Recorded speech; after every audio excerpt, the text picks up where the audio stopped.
Sa ngayon pong bagong taon, sabi nga po nung una, January 1, kasabay po natin ang ating Manay na.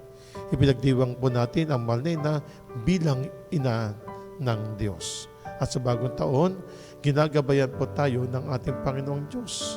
Kahapon nga po, sa Epapanya ay naroon po ang kung paano natin na gagabayan at tatalikdan ang mga binabanggit ng ating Panginoong Diyos, ng ating Panginoong Kristo tungkol sa paggagabay at paglilinis ng ating tahanan.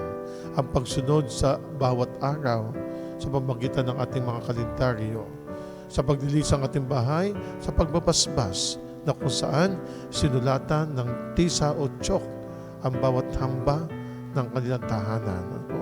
At nagsasabi po doon na tayo po ay binasbasan at nawa ay lagi pong patnubayan ng ating Panginoong Kristo na biniwika po sa taong 2026 sa tulong po ng 3 haging bago ang krus na nakalagay po doon sa mga pagsusulat ay tanda na si Kristo ang dinalaw ng 3 haging bago, na si Kristo ay binibiyaan at binabasbasan ang ating tahanan.